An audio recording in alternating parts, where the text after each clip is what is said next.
atas petunjuk penyelamat kita dan menurut ajaran ilahi, maka beranilah kita bernyanyi, Bapa kami yang ada di surga, dimuliakanlah namamu. Saudara-saudari yang terkasih di dalam Kristus, selamat pagi. Salam jumpa lagi dalam Sabda Siap Saji, Senin 28 Juni 2021, di mana kita memperingati Santo Ireneus, Uskup dan Martir. Marilah kita berdoa dalam nama Bapa, Putra, dan Roh Kudus. Amin. Allah Bapa pokok damai sejati, berkat bantuanmu Santo Ireneus berhasil mempertahankan ajaran yang benar dan meneguhkan damai bagi gereja. Semoga karena pertolongannya kami dikuatkan dalam iman dan cinta kasih, sehingga selalu memperhatikan kesatuan dan memajukan kerukunan demi Kristus Putramu dan pengantara kami kini dan sepanjang masa. Amin. Tuhan bersamamu dan bersama rohmu. Inilah Injil Yesus Kristus menurut Matius. Dimuliakanlah Tuhan. Matius bab 8 ayat 18 sampai dengan 22. Pada suatu hari banyak orang mengerumuni Yesus. Melihat hal itu, Yesus menyuruh bertolak ke seberang.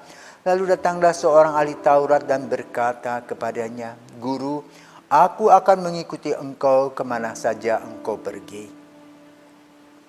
Yesus berkata kepadanya, "Serigala mempunyai liang dan burung mempunyai sarang, tetapi anak manusia tidak mempunyai tempat untuk meletakkan kepalanya." Seorang lain, yaitu salah seorang muridnya, berkata kepadanya, "Tuhan, izinkanlah aku pergi dahulu menguburkan ayahku." Tetapi Yesus berkata kepadanya, "Ikutilah aku dan biarlah orang-orang mati menguburkan orang-orang mati mereka." Demikianlah Injil Tuhan, terpujilah Kristus. Saudara-saudara terkasih, hari ini kita memperingati Santo Ireneus, Uskup dan Martir, yang menjadi martir pada tahun 202. Jauh sekali dari hidup kita ya. Dan menurut cerita, Polikarpus adalah murid Yohanes. Polikarpus adalah guru Ireneus. Ireneus adalah seorang Yunani. Dan ia mendapat kesempatan untuk menjadi utus sebagai misionaris ke Lyon, Prancis. Di mana tidak lama kemudian uskupnya Santo Potinius wafat sebagai martir.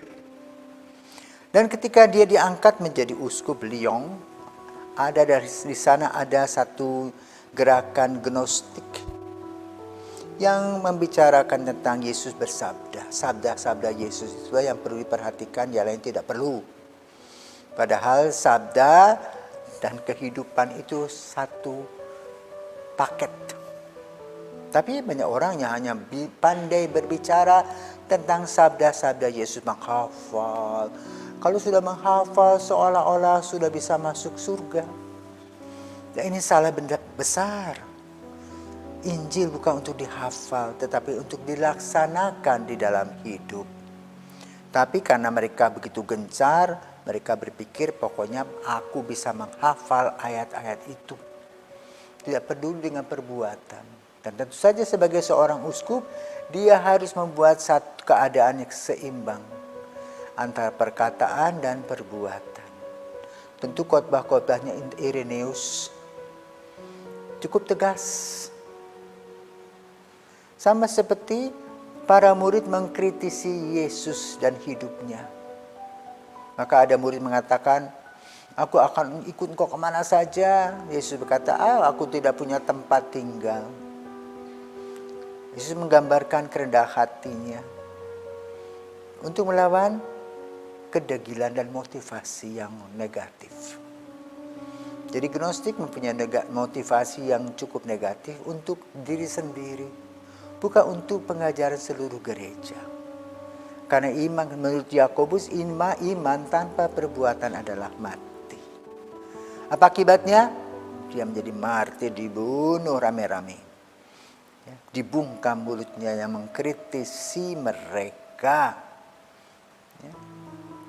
Maka dalam Injil pada hari ini ada seorang murid, izinkanlah aku menguburkan orang tuaku. Yesus berkata, ikut aku. Biarkanlah mereka menguburkan orang-orang mati. Saudaraku terkasih, apa makna dari Injil pada hari ini? Maknanya adalah, bila Anda sudah dipanggil dan menjawab yes, ya, maka harus ada kesetiaan. Dengan motivasi ingin melayani, artinya apa? Belajar mempelajari apa yang disabdakan oleh Yesus, bukan untuk kesenangan pribadi, tetapi untuk kehidupan. Yang artinya antara kata dan perbuatan harus seimbang. Injil bukan hanya dihafalkan, tetapi dilakukan dalam hidup. Maka pada zaman kita pun sama. Ada orang-orang yang pandai sekali berkata-kata tentang Injil, tetapi perilakunya jauh dari apa yang dikatakan. Nah, di sanalah kita harus belajar. Rendah hati. Yesus adalah sabda yang hidup. Yang mana dia menjadi Allah, yang menjadi manusia solidar dengan kita. Dan kita belajar rendah hati. Maka mari kita belajar rendah hati melalui sabda-sabdanya, sehingga sabda-sabdanya itu hidup untuk kita semua. Selamat melaksanakan tugas-tugas kita dengan mulia. Dan marilah kita mencontoh Santo Ireneus yang membuat perbandingan keseimbangan dalam hidup antara kata dan perbuatan kasih itu nyata.